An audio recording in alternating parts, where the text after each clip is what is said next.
Facebook page. Oh, where is the stream? Why can I not pull it up? Let's see here.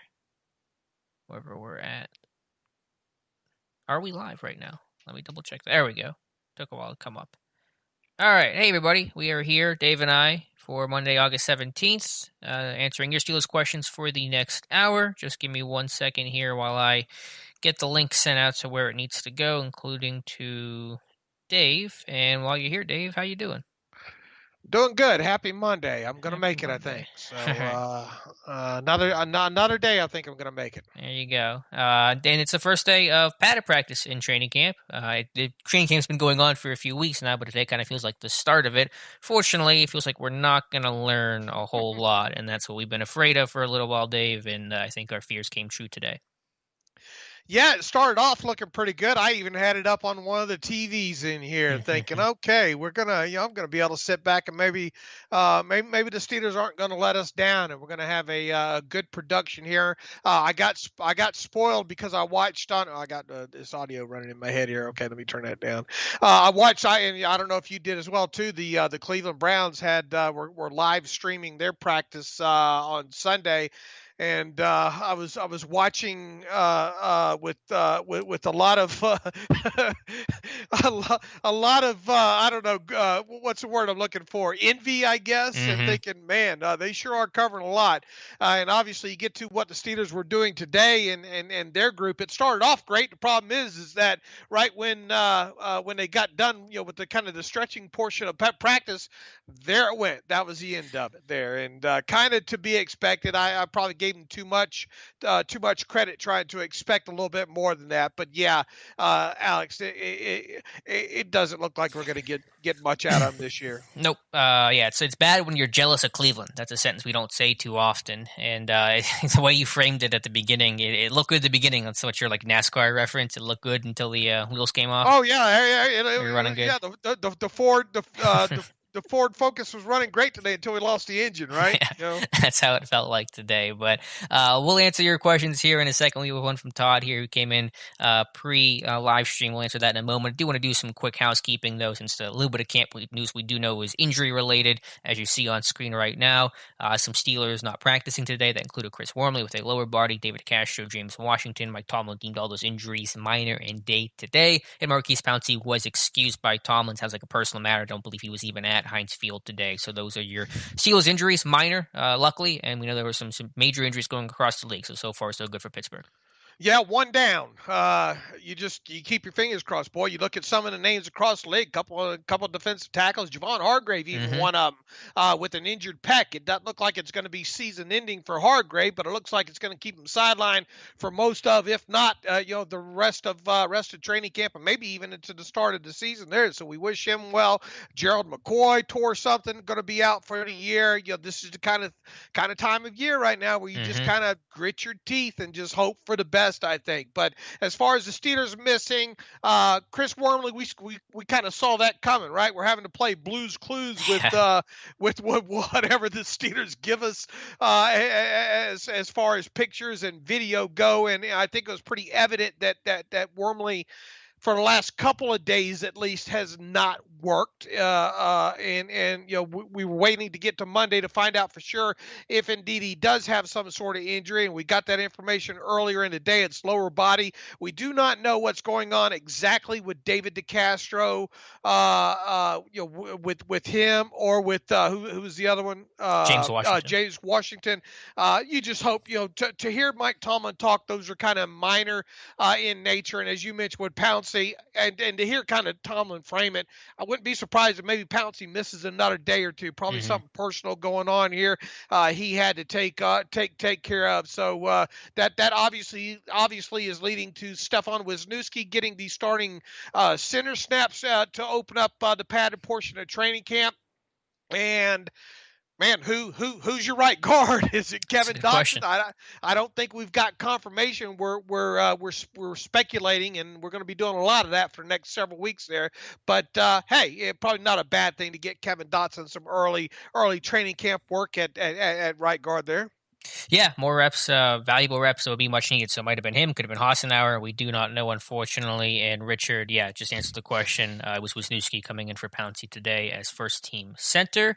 I want to give a quick shout out to those in the chat. Got 30 strong here already. Again, we're here for an hour to answer any and all of your Steelers questions. We have Mutated Genome, we have Todd, Jason, Lynn Wins, James, Brenton, Xander, Ken, Patrick, James, ODJ, Mark Leslie, Richard, Russ Obenstein, Juan, and I think that is the group so far. So thank you guys so much for being here. We both appreciate it.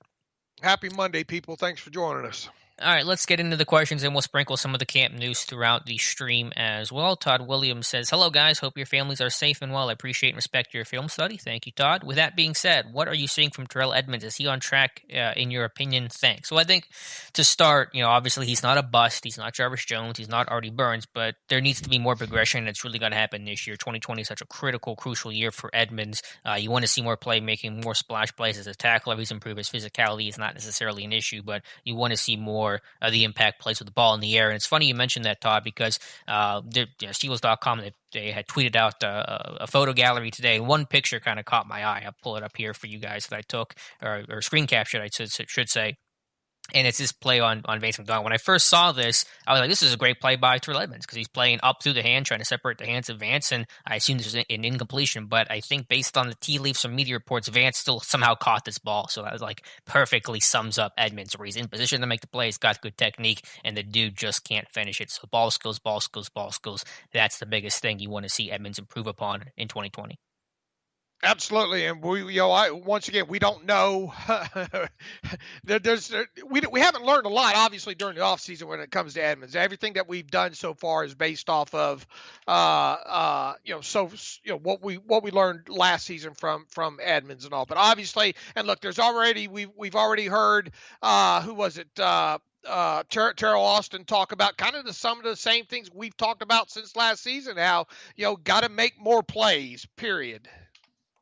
Yeah, for sure. Has to make more plays. I mean, the guy's got one career interception, and that's just not an acceptable number right now for a guy who's played as much and as often as he has. So, yeah, the report was that the Vance had caught a long pass over Terrell Edmonds. I assume this is it. Again, not being there, not getting to see it makes it a little more difficult to judge, but I assume that Edmonds in position to make a play, unfortunately, could not finish. That kind of encapsulates where he's at in his career right now.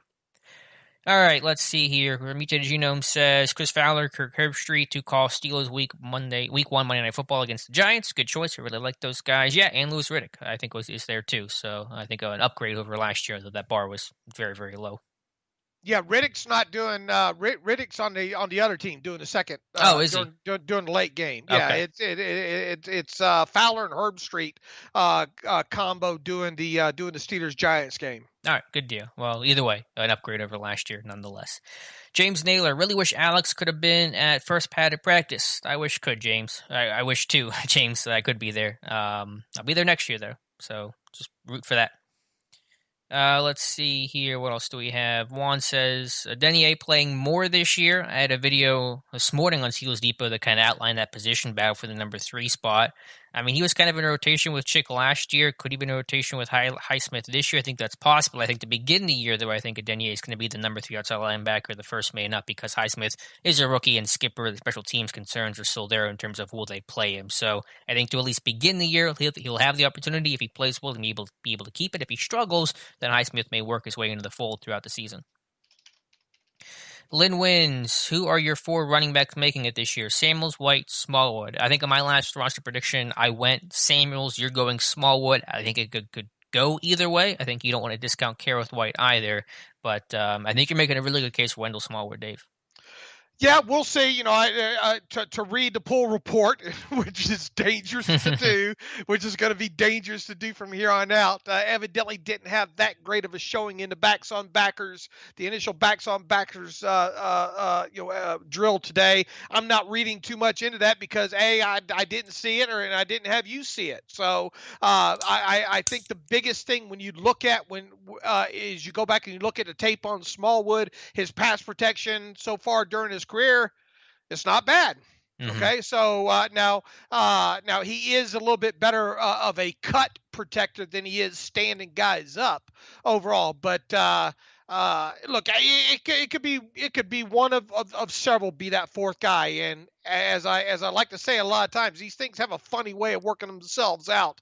But just playing across the board, if I was to handicap this thing, personally, I see Smallwood as the better all-around player, and that means running the football, catching the football, special teams, all of it. That's where I'm at. Now, does that mean it couldn't go in a different direction? No. I mean, obviously Samuels is a carryover and probably going to be hard to knock off there. And then, as you mentioned, Kareth White, you can't discount him either. But I mean, if I had to pick right now, or what I did the other day on my initial 53-man roster, I have Smallwood. Mm-hmm. Yeah, and even if he struggled in backs on backers today, as you said, he's a better cut blocker, and there's no cutting in the backs on backers still to keep players safe, and he's going to be better in pass pro than Kareth White or Jalen Samuels. Like that's just the reality of it, because neither of those guys, Samuels or White, are particularly good in that phase of the game. So it should be an interesting battle, though. I think it could really go either way at this point.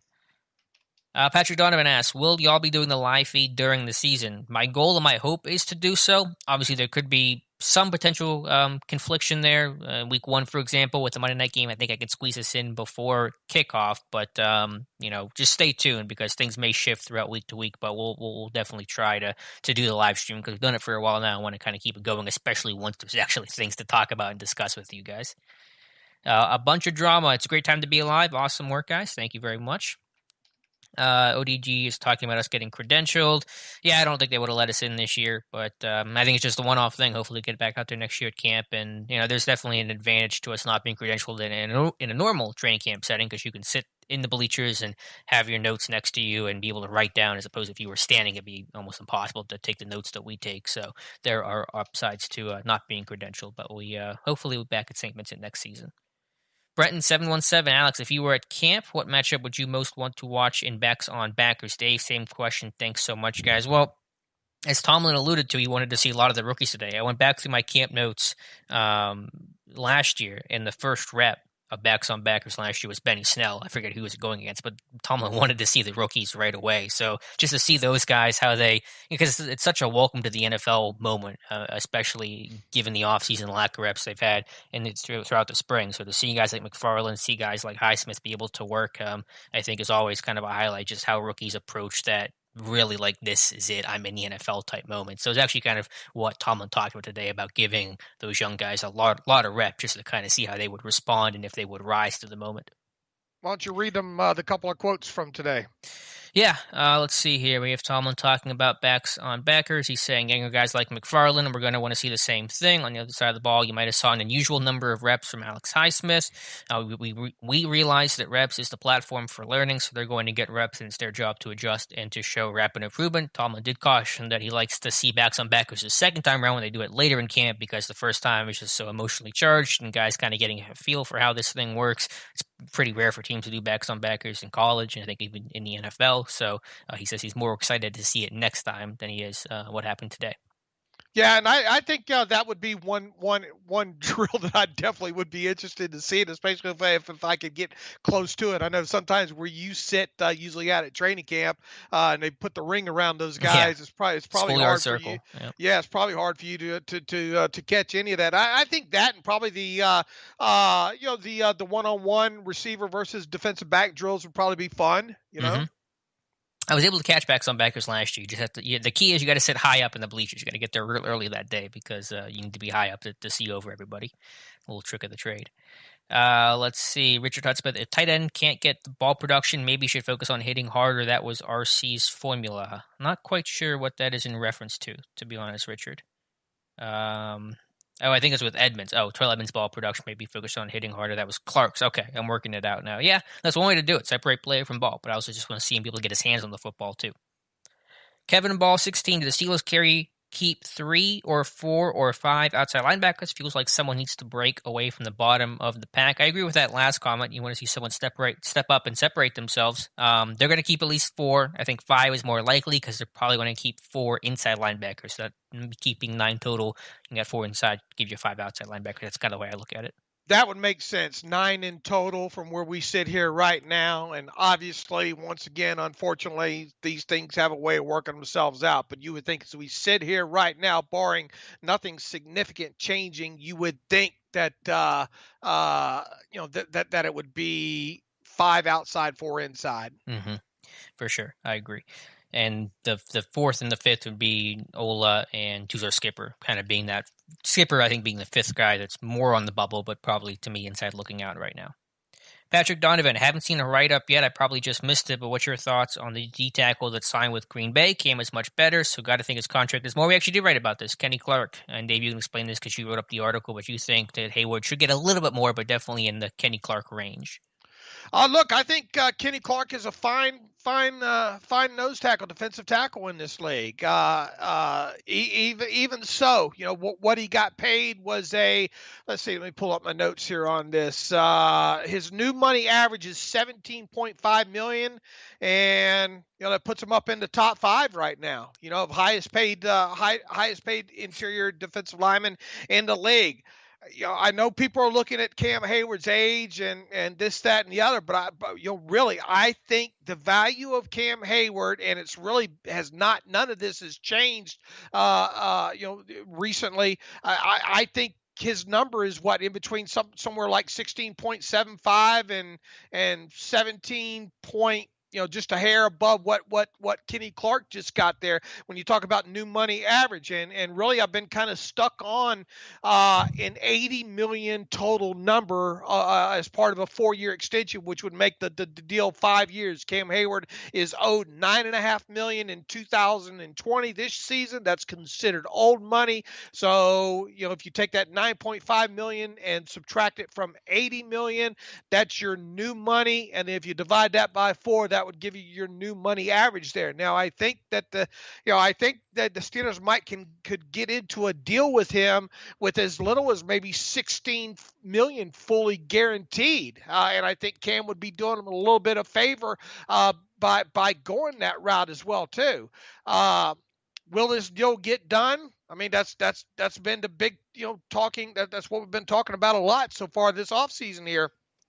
He's the one player that you would think if they extend a player this offseason, it's going to be him. But still, there's no guarantee that gets done here. Now, the biggest hangup here is really the second year. With the uncertainty in the cap. I think if not for this pandemic, this deal would already be done. But I think shame on them if they ask Cam to play for $9.5 million this year. That's number one. Mm-hmm. Number two, shame on Cam Hayward if he takes less than, let's say, $16.5 million, really less than 16.667 or whatever J.J. Watt's making average yearly value.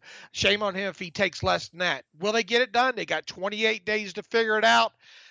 I know what Cam said today. I know he said it takes 2 to tango. There's really no movement so far in all this. I still like the chances of this getting done. I do too. And I looked it up, specifically referenced this in the last podcast. So a lot of these deals have not gotten done until September, even well into September, whether you're talking Joe Hayden, David DeCastro, Stephon Tua, Trey Polamalu. Polamalu's happened before getting on the plane to week 1, so still some time here to work with. Week 1's October, September 14th, so there's still almost a month to go, or 3 weeks to go before the season starts. Still a lot of time here, but yeah, to get the quotes here, Hayward telling reporters today, I love being a Pittsburgh Steeler, but it takes 2 to tango. I love being here, but we'll just have to see what happens. There's a couple more weeks of the season. All I can focus on is what I control, and we'll leave it at that. I still strongly believe Hayward will have an extension by the time this team takes his field against the Giants week 1. You can pull up my sample contract real quick, friend, and show that to the people real quick. How I look, this goes along kind of way that the Steelers do structure contracts here with the cash flow. I've provided the cash flow, the whole 9 yards in there for people to look at this. And I know people are saying, but he's 31. Do you really want to spend that kind of money? I mean, that's what it's going to come down to. And once again, I think if not for this pandemic and the uncertainty in 2021 as far as the cap goes, I think this is already done and probably done at the number that I have there. Obviously, I think the two sides want to get it done. I don't know about you, Alex, but I'm having a hard time picturing what this defensive line might look like in 2021 if Cam Hayward's not a part of it. hmm It would be weird for sure. It's just hard to even have the sight of and the thought of Hayward not being in black and gold. No, it's happened before. I mean, heck, Mike Webster, Franco Harris, we've seen some of those all-time great Steelers not finish their career in Pittsburgh, but more often than not, they have. Hines Ward's a great example of that. So I think they find a way to get it done with Hayward. It may not be until very late in the process, but it's going to happen before week 1. And here's the thing, and I wrote about this the other day as well too. People can read this on SteelersDepot.com as well. they are already up. Obviously they're up against the cap, and yeah, technically they're like what number did I have in there? 4.1 million. Let me read it off the sheet right here. Technically, right now, I have them at about, I think it's 3.9 under the cap. The NFLPA is behind on a couple of moves here right now here. But let's say they're 4 million underneath the cap. Well, you still got to afford a 52nd and 53rd player on the roster. All right. Mm-hmm. You still have to afford up to a 16-man practice squad. And just at the minimum numbers alone, salary alone on practice squad, that's another 2 point something million. So, technically this team has realistically about $500,000 in cap space if things play out exactly the way we think it's going to play out right now. Now, obviously, they can't go into the season with just $500,000 in cap space. So how are they going to free up cap space? Well, one way is to give Cam Hayward an extension where you free up maybe, let's say, $1.5 million to $2 million to maybe even as much as $3 million in cap space, depending on the deal and the structure. The other way is to actually restructure somebody, either David DeCastro or Stephon Tuitt. That's just another reason, another kind of signal, maybe why there's a reason to think that maybe an extension gets done with Cam here in the next 28 days. Yeah, that's a great point. It will help provide some short-term relief and lock up a great player long-term. And I think it's a win-win for player and team in that scenario. Kevin Ball, 16. I believe that Gilbert will be the primary backup at inside linebacker, but what do the Steelers have depth behind him? It is Robert Spillane, core special teamer, who did a great job replacing Gilbert after his back injury that sent him to IR last season. And if they really get, light at inside linebacker with injuries, they probably just run more dime defense and spin down someone like Terrell Edmonds over playing someone like Robert Spillane, to be honest with you. Lynn wins. Last one, Devlin Hodges or Paxton Lynch. I think we're both leaning Lynch right now, but I think the odds of them keeping 4 quarterbacks, the 4th on the practice squad, now that it's 16 players, is pretty good, just given the COVID pandemic climate right now. And although we're both kind of leaning Paxton, it's really only based off of what the organization has kind of said about him really since the end of last season, because we obviously haven't seen him play or practice. It's more of maybe a pedigree, arm strength kind of maybe advantage that Paxton might have. And also, look, I mean, down the stretch, Devlin didn't necessarily play well. On top of it there, could it go either way? Absolutely, it could. Absolutely. I'm not married to either one of them, really, when it comes to that. And as Alex said, I wouldn't be shocked if whoever lost that battle wound up on the practice squad. Right, exactly. RMC, can you summarize the practice squad qualifications, specifically where it would be important to the Steelers, quarterback, running back, etc.? Thank you. 16-man practice squad this year. There are, I think, 6 exemptions for veteran players that would normally qualify based on accrued seasons, and I don't remember specifically all the language there because it gets a little bit messy, but 16-man practice squad, and that basically means you're probably keeping at least one of essentially every position just to protect yourself versus injury or illness, is kind of how I look at it. And I think you can protect, what is it, 4 a week? Is it a week? I think you can protect 4 on the practice squad a week, and then obviously guys going up and down can be, I think, clear waivers. What was it, twice or something? I mean, there's so many little intricacies involved in this now, and also you're more veteran. You got to be careful too. The more veteran guys, I think those guys earn up to $12,000 a week is a salary there. So, I just talked about the, planning ahead for the salary cap in a 16-man practice squad. That's based on just keeping 16 non-veteran players, and odds are obviously good that they're going to keep a couple of guys, with a little bit more experience that might qualify for that higher practice squad salary. So that's another thing that you got to factor in there. So truth be told, I mean, this team, this team really is going to have to do something. I mean, there's no two ways around. They're going to have to create cap space in the next 4 weeks via restructure, extension, or both. Yeah. Kind of deal there. So, and as Alex said, I think you're going to probably see him keep damn near one of every position, probably maybe even a couple of wide receivers. Mm-hmm. Uh, Offensive lineman, you probably want to stash. right, offensive lineman, probably at least one inside, being as how you're probably only going to be keeping four on your 53-man roster of inside linebackers. You're definitely going to probably keep one of those, probably at least one cornerback, probably a safety. So yeah, just go around and probably two defensive linemen, right? Mm-hmm. As well, and two offensive linemen. So you start working through it, and you fill up that 16 pretty quick. And especially if you and look, I had him keeping an extra punter just Right. for just in case because of the COVID and all like that. That's a possibility you got to consider. Yeah, so you can check out our rosters on Steelers Depot. Just type in roster prediction. You can kind of see what our examples of a practice squad look like to give you an idea for how this thing might shake out. Joseph Fall.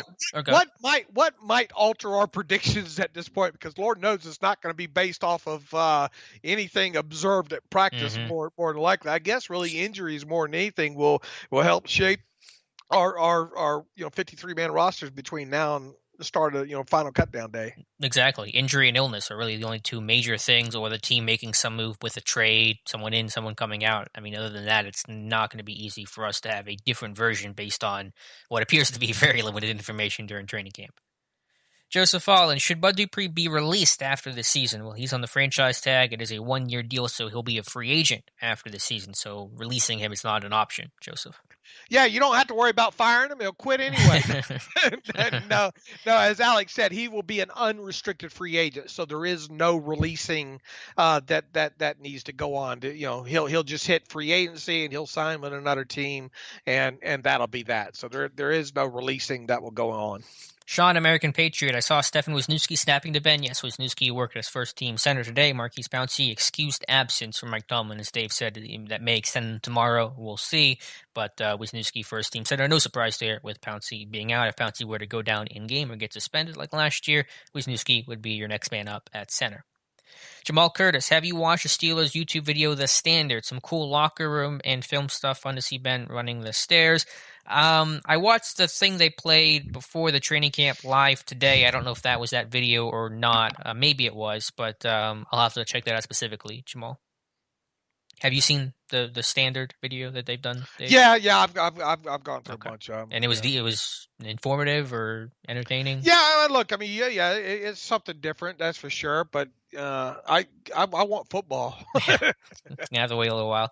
Ken Nedmeyer, I think I butchered that last name. I apologize. What's up, guys? Happy Monday. For a fun question, if you could bring back any past Steeler to contribute to the upcoming season, who would it be? Thanks for keeping me entertained at work, guys.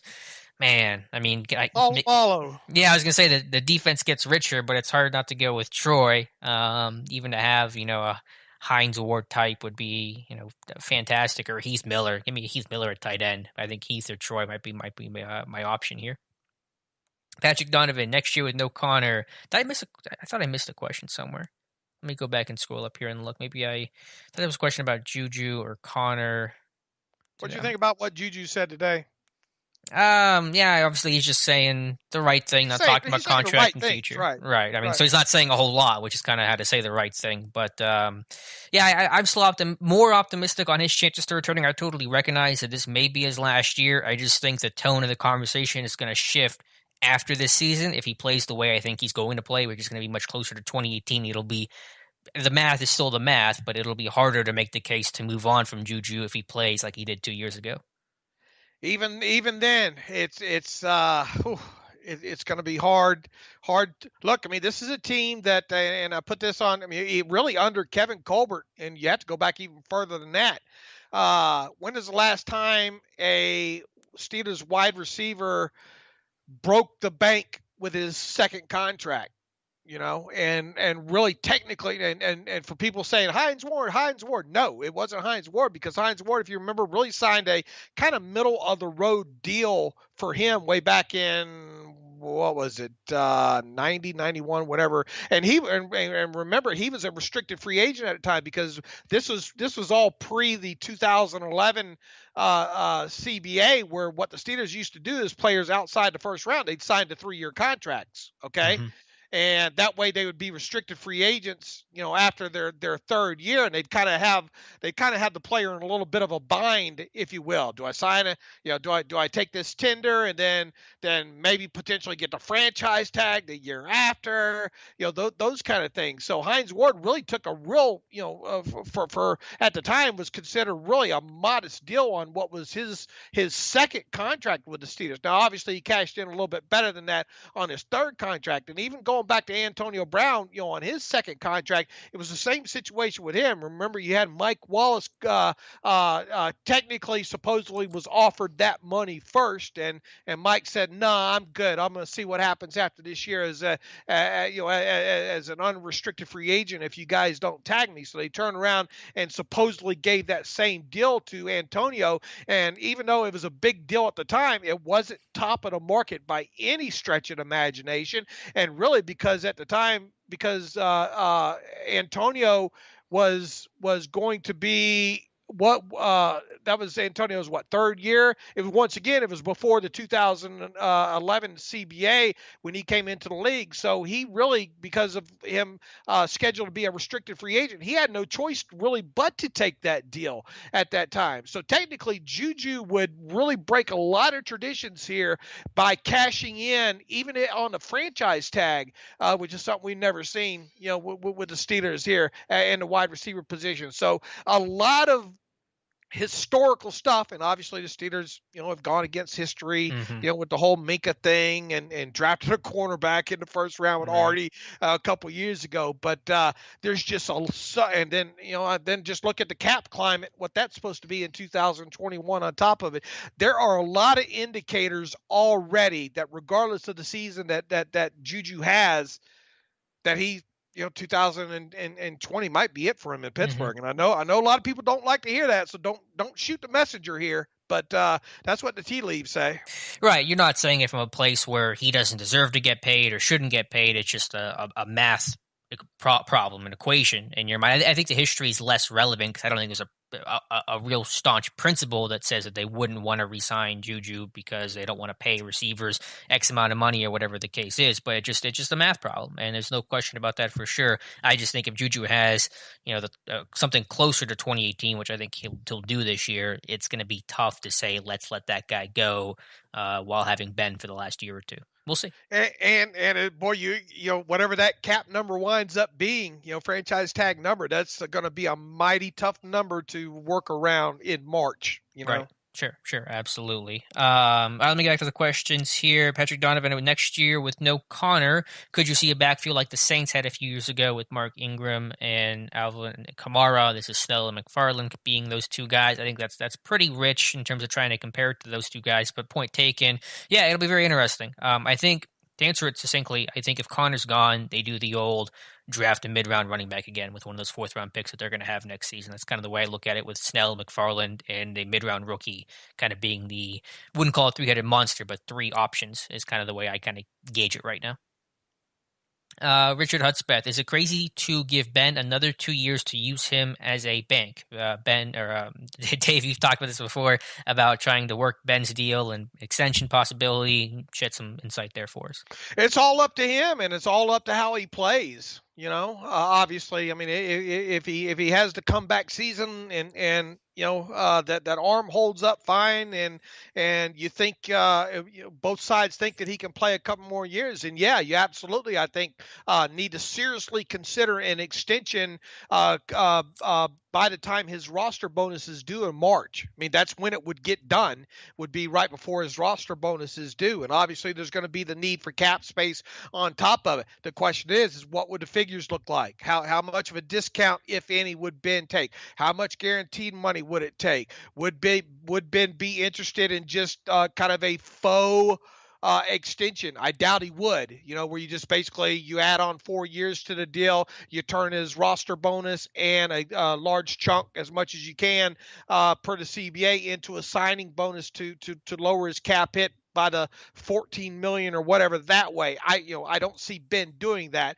There's going to be some new money involved, and if they did do that faux extension, I would expect that second year, which would be let's see. I guess it would be if he did the restructure next offseason, 2022. I expect that salary would be astronomically high, and for Ben to add to require it to be fully guaranteed on top of it. And is it possible? Yeah, but I think long and short to answer the question, you see how he plays this year. And Hmm. obviously, if he plays well and if he's up to playing at least a couple more years, I think you'd look at some sort of a contract extension come the end of February, beginning of March. That would help solve a lot of little problems, especially when it comes to the cap situation in 2021.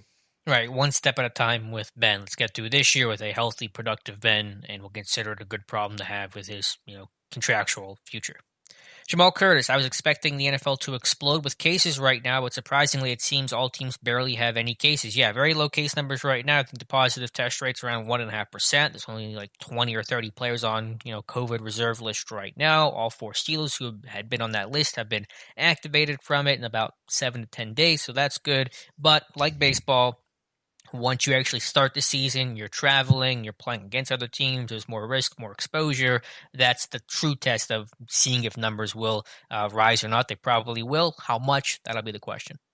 Yeah, all it takes is one stupid decision by one player to Yep. probably try to sneak his girlfriend in, or Like Seattle, or that Seattle corner. or out on the road, go to the Walmart for snacks in the middle of the night, whatever. Or a So certain place in Atlanta that apparently athletes frequent. yeah, yeah, gentlemen's club as they Yeah, like to there you call go. those things. But yeah, well, I mean, look, knock on wood, we'll see. I mean, I don't think you can predict this thing. That's for Nope. that's for dang sure. Yeah, one thing we can predict is that we cannot predict it. Nero the King. So, Alex and Dave, am I the only one that thought Cam didn't sound very confident a deal is going to get done? No, I mean, Hayward certainly seems to not be confident with it. It's easier for us to talk about his money and his future and say he'll get it than his situation because it's probably a lot more stressful for him than it is for us. But I still think, given all the things we've said, that this team does deals at the very last second, even into September. That's been commonplace recently, and just the reality that he's a star. They take care of the stars. They keep their stars. He's in the prime of his career still. It's just hard to see a deal not getting done. I can't guarantee it, and Hayward certainly doesn't make you feel better about it, but I do think it ends up happening. I sensed more frustration more than anything. More of this, dang, Hmm. if this pandemic wasn't going on, that there were the plans were to have evidently to have talks, run throughout this thing, and obviously the pandemic stymied that right from the get go there. I mean, look, he's not the one dealing with it. I'm sure he's got his agent that handles all that, and I know. Is he disappointed right now that he probably doesn't have a deal? Yeah, especially in the last couple of weeks too. You got Chris Jones getting paid, you got the young kid Kenny Clark with Green Bay getting paid, and you got Cam way down there at number 20, Hmm. 20 on the list. Heck, Javon Hargrave and Stephon Tuitt all technically have average yearly values higher than Cam, right? That's just another thing, that I point to says, man, how can, and I know a contract's a contract, blah blah blah, and people are going to say, well, Cam's already got his money and this, that, and the other. Even so, I find it kind of a slap in Cam's face to expect him to play for $9.5 million in 2020. Is it the end of the world? Absolutely not. But and if you turn around thinking you're going to maybe franchise tag Cameron Hayward for, let's say the number comes in as low as, let's say for some god known reason, 12 million would tag number for that position because of the pandemic and impacts on the cap. Can you really expect the man to play for a total of, let's say, $22 million over 2 seasons after the kind of seasons that he has Hmm. had? I say the answer is no. So look, I mean, is he disappointed? Like, once again, I viewed from kind of his demeanor and the context today as him being just more frustrated than anything. 28 days is a long time, though. We'll see what Hmm. happens. Yeah, that's fair. That's a good point. Frustration is probably an apt word to use for that, and probably just frustration, not just for the fact he doesn't have a deal, but the stagnation. There hasn't been any movement. If they were working towards a contract and felt like they were getting closer, he may feel a little more optimistic about things. But the fact that they have not really seen, according to him at least, have not really had any sort of movement, any sort of talks, that's probably really frustrating to have all that uncertainty right now. But again, things can and usually do move pretty quickly as deadlines approach, and the deadline's still a little ways away. What's his floor value? I've got it at you pegged it. 16.7, I think, somewhere around in there. Yeah, I mean, I'm with you. I mean, I just can't see him taking. I mean, would he take less than that? I don't know. We'll find out. But I don't think he should or should be expected to. The way he's played. Patrick Donovan, another cap question. I still don't fully understand salary cap, but I learn more each podcast. Thank you, Dave. My question regards the Chiefs. They had $171 in cap space with the recent contracts they gave out. Did they just backload the contracts? If so, basically won the contracts, right? Yeah, look, I mean, you got a guy in Patrick Mahomes that took no new money this year, none, no new money. Okay, he kind of traded that in lieu of rolling guarantees later on in his deal. That's going to make him extremely hard to get rid of. I hope he lives up to it and plays like he continues to play for a while, because they are married to him right now because of the way these rolling guarantees vest in his deal. But his cap number didn't move because he didn't take any new money this year, okay, which is a rare thing. All right, so score one for the Chiefs for getting him to do that. You got a guy in Chris Jones, no guaranteed money in the deal. It's pay as you go with him as well too, and essentially what his franchise tag number was going to be. Now people forget they had to place a franchise tag on him first, so that was a need to accommodate that early on in the offseason. But once again, no technically new money in the first year of the deal after being given a tag there. So once again, the way his guarantees go, he's going to be hard to cut for the Chiefs. So they're married to him from almost a guaranteed standpoint moving forward. As far as Kelce goes, I thought Joel Corey did an excellent job of breaking this down recently on his podcast. And if you haven't listened to that, you need to search that out and find it. He talks about the George Kittle deal and the Travis Kelce deal, and why the George Kittle deal was an A for Kittle and his agent, and the Kelce deal was an F for Kelce and his agent. Once again, Kelce sacrificed cash flow and first year new money just basically for a number that says he's highest paid tight end in the league there. So they technically, I guess you could say, the Chiefs got all these guys to buy in on this year and the no new money, which left their cap numbers intact. Now it'd be interesting to watch them navigate 2021. Now 2021, I think they're still going to be technically okay overall, but on into 2022 and 2023. So there wasn't any real magic that happened there, other than they getting the players to agree to deals where the player not getting any new money in technically the first year of the deal, which is now, and in sacrificing fully guarantees and vesting dates throughout the deal outside of Kelce. Kelce's deal is awful for him. I mean, he no way that agent should be fired for letting him sign that deal on that. But that's the way they got it done with that was no new money, and especially in the first year of the deals. And it's foolish to expect a team like the Steelers to do something similar to that, because just not how they do business, and the players that they're potentially dealing with here would be absolutely stupid to do deals like that as well. Mm-hmm. Yeah, and it's just the realization that the cap can be massaged in so many different ways, and that the cap is a lie, and teams can make it work if they're able to negotiate it out. Donald Nolan, Duck showed more as an undrafted rookie being thrown into the fire compared to Paxton being a first-round pick that had all the opportunity to be a starter. To be fair, John Elway in Denver pulled the plug on Paxton Lynch pretty quickly, but point taken about the career arcs for those guys. Yeah, it could go either way, and to be fair to Duck again, he had a really good camp last year. So this is a guy that had a really good camp last year, which no one expected, myself included. And now he's gone through the regular season, and I'm sure camp looks a whole lot different to him this year, a whole lot slower than last year, where he performed well. So you could reasonably expect him to perform again well this summer. So it should be a good battle. Again, I think it's kind of moot because whoever loses probably stays on the team with a practice squad spot, but they just like pedigree, and that's why I give a slight edge to Paxton Lynch. I agree, and plus, look, I mean, we're sitting here splitting hairs about at best a number 3 quarterback. Period. Mm-hmm.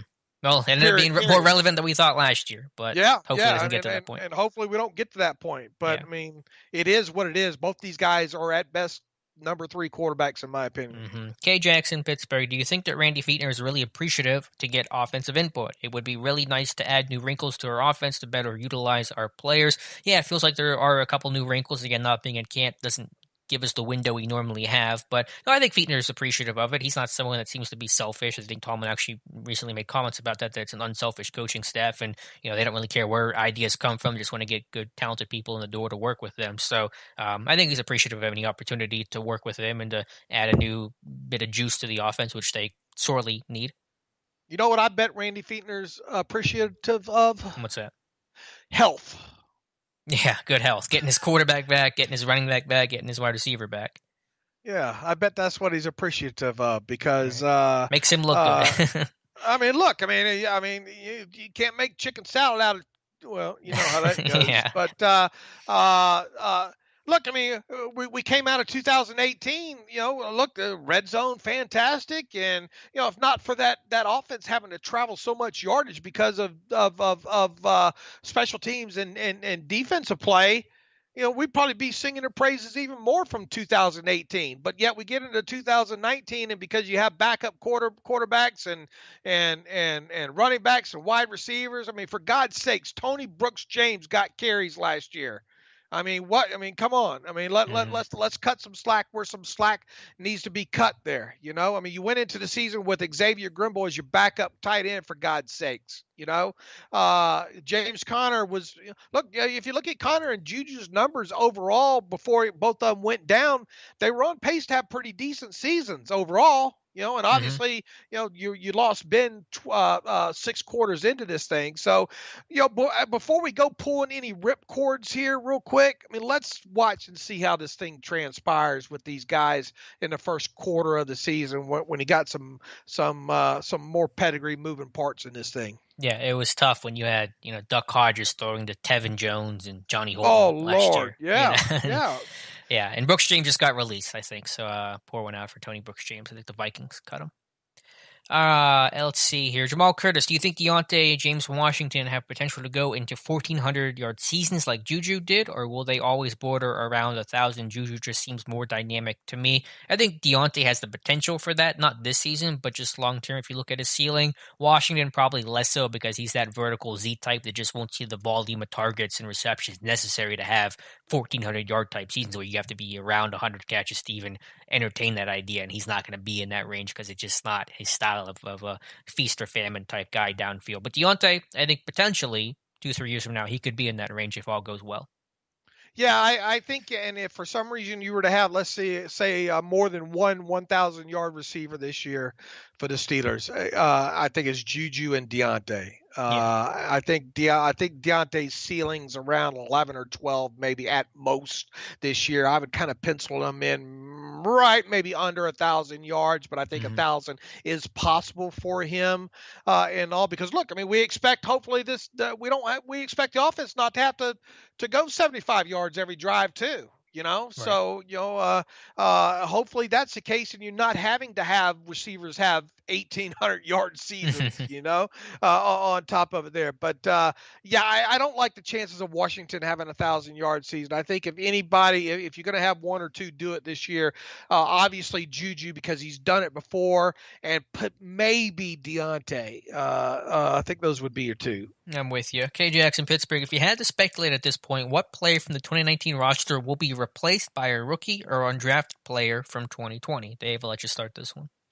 Say again? If you had to speculate, what player from the 2019 roster, so someone from last year with a team now, will be replaced by a rookie or undrafted player from this year's class? So who's getting bumped off?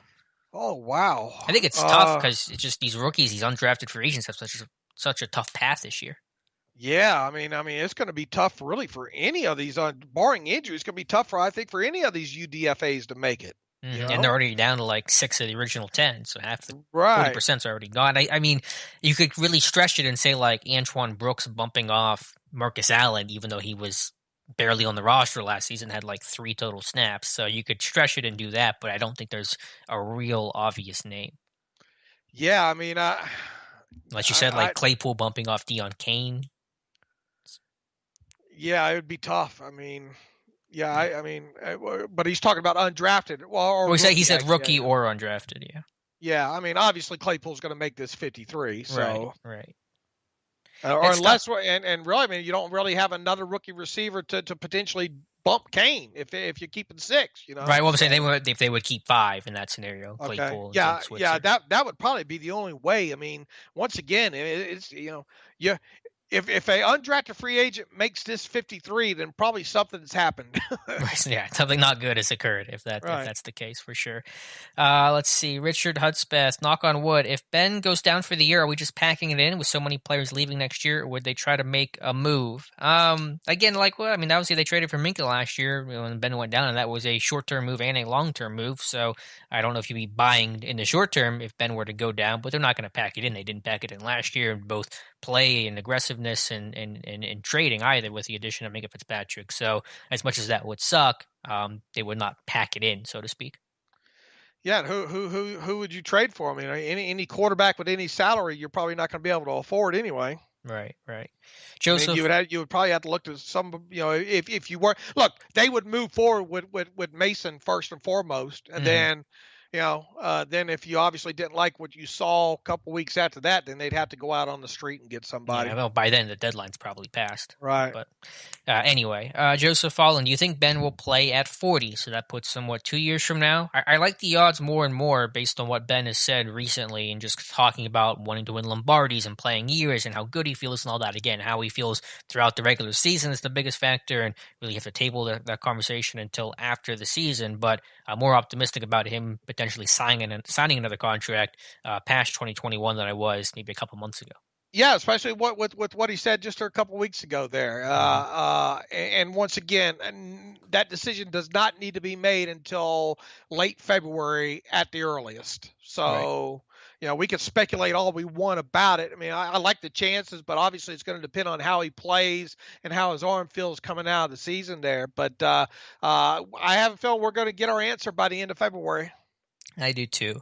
K. Jackson, do you believe the Steelers will allow fans for home games in 2020? Will any NFL team have fans? Well, I think the Chiefs, as Richard points out, and the Ravens have both said there's going to be fans, but at very much reduced capacity. Chiefs at 22%. I think the Ravens are capped at like 7,500. Have not heard anything from the Steelers on that yet. My guess is they will have fans at a very reduced capacity in that 5 to 10,000 range, just because relative to other places around the country, at least the case numbers of COVID have been pretty low in the Pittsburgh area. So maybe I'm being a little wishful thinking here. I think there will be fans. It will just be a very small number of fans, similar to Baltimore. I hope your wish comes true. And in the meantime, everybody get on the NFLshop.com and buy like 18 jerseys and a couple signed helmets and all, because the NFL really needs that fan revenue to come in to help the cap next year. Yeah, for sure. Russ is talking about drama. He says, I'm confused because checking different websites, not seeing any drama. I don't know what that's in reference to, Russ. Oh, There's well. not been any drama that I'm aware of, unless you're talking about like Juju Hayward contract stuff. But I don't think that's drama in Pittsburgh land right now. Yeah, I don't Uh, know what. I mean, the heck, this has probably been the most drama-free offseason in when?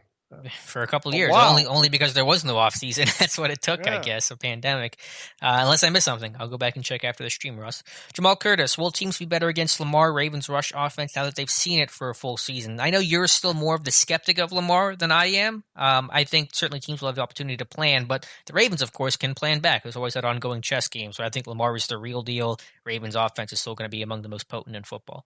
Don't forget that one game that the Steelers played against Lamar last year. They did a damn good job about it. They did. A lot of people gonna be looking at that tape. The biggest thing that you if you're going to play a lot of man against Lamar, that's going to have a lot of backs in the secondary turned, and that's when that guy can crush you with the feet and all. So Hmm. I think more than anything, you want him to stay in that pocket as best as you can and make him make. Even though look, he was good with his arm, really good with his arm last year. But that's the way I want him to beat me. I want him to have to beat me down the field with his arm. End of story. The tough part is what you referenced, though, because the Steelers in particular are now such a man coverage heavy team that it's harder to play man coverage against those mobile quarterbacks, and they're facing a ton of those with Baker, Lamar, and Burrow in the AFC North alone. Because when you play man coverage, your face is away from the ball, your head's away from the ball, so you can't see if the quarterback takes off. You're late to react, as opposed to zone defense when you have eyes on the football. So that's the dilemma that this new Steelers man coverage defense has with those athletic quarterbacks, although, as you pointed out, they seem to do a pretty good job of it last year. A couple more questions before we wrap up the stream. Rob Coe asks a good one. Under over Claypool matching Martavis Bryant's rookie year. 25 receptions, 21 yards per catch, and 8 touchdowns. Did Martavis really catch 8 touchdowns as a rookie? Yeah, remember he Wow. just for those first couple weeks, man. Texans game, he exploded. And remember, he didn't even get started until like week 7 or 8, right? Right. Okay, so let's take it piece by piece. Claypool over under 25 receptions this year. Oh, it's close. Wow. That's a good number to pick. That's a good number. That is a good number. I'm gonna go over slightly. Yeah, I'll go over slightly as well too, because it's just attrition. I think the odds of a receiver maybe missing a game or two. And look, you later on in the season, you're probably going to get him a little bit more involved there and all. But I think it's going to be real close to that number, to be honest with you. Yeah, I think the other two might be easier. 21 yards per catch, over under. Yeah, I'm gonna have to take the under on that, Alex. Yeah, me too. I think some red zone jump balls will help bring that number down naturally too. When you have 3-4 yard receptions and 8 touchdowns, I'm gonna go under on that one as well. Yeah, but if he's going to make his mark, that's going to be how it's going to be. I think. I mean, this guy could end up being one of those guys for you that catches 2 balls a game or two passes a game and has 2 touchdowns occasionally. Just because of the nature of how he's probably going to get used. Even so, I just envision a lot of those touchdowns coming inside the red zone for him to hit that number, and I'm not sure he's going to hit 8. Can he hit 5? Can he hit 6? Yeah, I think it's possible. I think it's barring some people missing some serious time, I just think that's pushing it a little bit there. 8 just seems a little rich. Dallas Quinley, do you think this team will fly under the radar in the AFC, then come on hot in the playoffs? I think they're flying under the radar now, but if they play the way we think they're going to play, they won't fly under the radar for that much longer if they get off to a really good start this season, which I think and expect that they will. So in that standpoint, it's going to be hard for them to fly under the radar if they're 6-2, 8 games into the year, hypothetically. I don't think if you take an objective, you assuming this team stays in the health that they are in right now, and that's probably asking a lot here over the next 4 weeks or whatnot. But I think if you objectively looked at this team and the experience only, along with the pedigree that they have on it, I don't see how you can pick against this team to at least not make the playoffs. Now, does that make them underrated? I mean, look, they're playing in a division where it was the number 1 seed in the AFC last year, for Christ's sake. So how can you be underrated in that aspect? So I think across the board they won't be underrated come the first week of the season. I think there'll be a team that several people predict to make the playoffs, and then obviously once you get into the tournament, whatever happens there. But as Alex and I have talked several times, and where we sit right now, it would be a huge disappointment if this team, in its current form, 4 weeks from the start of the season, does not ultimately make the playoffs and at least win 1 or 2 playoff games. It would be deeply disappointing, and it's hard to even explain how that would happen, but they found a way to do it the past 2 years with more explainable, in hindsight, injuries. Last year, of course, being the big issue there. Donald Nolan, Ben's salary is what's essentially dictating how many players we can keep next year. If Mason Duck are the starting quarterback next year, majority of starters return, is it better for the team overall? I understand the angle you're taking with that, Donald, but no, it's not. You want want Ben, you want number 7, unless he just looks like a shell of himself this year, which I don't think will be the case. You want your quarterback. You can fix everything else if you have Ben. You can't fix everything else if you don't have Ben, even if you're able to retain hypothetically Juju and Villanueva, etc. He talks about his salary. Ben's only scheduled to make 19 million next year. People fail to recognize that it's not his salary. It's the past prorations of restructures that the Steelers have done that have caused all this. It's not Ben's salary. It's not Ben's fault that he has a 41.25 cap number in 2021. He is scheduled to earn only $19 million, like I said, in 2021. So, look, even if you cut Ben before his roster bonus is due, you save $19 million in cap space, period.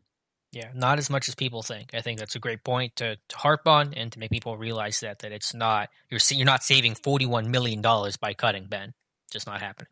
No, you got 20. You would have 22.25 million in dead money with him. So you'd have more dead money than you would save in cap space with him. Now obviously, look, if he can't play, he can't play, right? That's the only way Ben is not on this team in 2021, is if he just can't play anymore.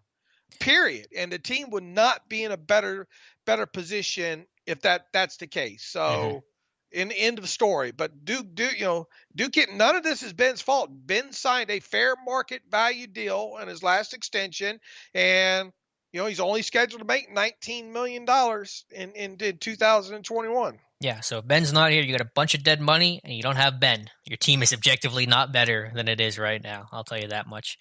Reds Faithful, do you think the Steelers have a Super Bowl roster this season? I do. I think they have the roster to compete, assuming good health, and there have been so many frustrations, and you feel like every year you sit there and say, this is the roster, they can do it. This might be your best chance, too, because bouncing off that last question that Donald asked, this roster will look a lot different next year. This roster will be worse, even assuming Ben plays well, because you're going to be losing so many guys. So this is the roster to do it. No question about it. They're going to have a better chance this year to win it all. A lot better chance to win it all this year than they will next season, for sure. Amen. Last question here from Russ Obenstein. Guys, do you think we can get Barry replaced? Don't hold your breath. Every camp, I get asked about that. Don't think it's happening. I know they got a punter, Corliss Waitman, in camp right now. Don't think he'd be the guy to replace Barry. It'd be someone else that's a free agent, someone that gets cut. But I think Barry is going to be the guy. He had a very good first 3 months last year, very poor last month of the season, but they like his hang time. They like his placement, his holding for Boswell. Barry's going to be your punter in 2020. I think so too, barring injury or something, or just him really, really having a bad camp moving forward, and really how you going to, I guess you could simulate it as best as you can, but you might get in a situation 4 weeks into the season, maybe, if he struggles where you have to part ways with him. But barring an injury, I just don't see how he's not your punter, at least to start the season. Right. All right, that's going to wrap up the live stream. There was a couple questions we didn't get a chance to address, but you guys can feel free to come back next week and ask those. Dave and I have the live stream going every Monday from 7 to 8 p.m. Eastern Time. Thank you guys so much for asking great questions, being here in the chat. Dave and I really appreciate it. Dave, as always, thank you for being here. Yeah, we got the podcast tomorrow. We'll get back talking about several of these things on the Tuesday Terrible podcast. Please check out the site, SteelersDepot.com. You can follow me on Twitter at SteelersDepot. Follow Alex at Alex_Gazora as well too. And thanks for everybody for joining us tonight. Peace and love. And you can see an archive of this on Steelers Depot or on my YouTube channel or wherever you listen to the Terrible Podcast. Dave is also archiving it. Again, we'll have the podcast on the show tomorrow for Steelers Depot. And be sure to like us on Facebook as well over on Steelers Depot. Just type it into Facebook and you'll find us there. So thank you guys so much for watching, asking questions, and we'll talk to you soon.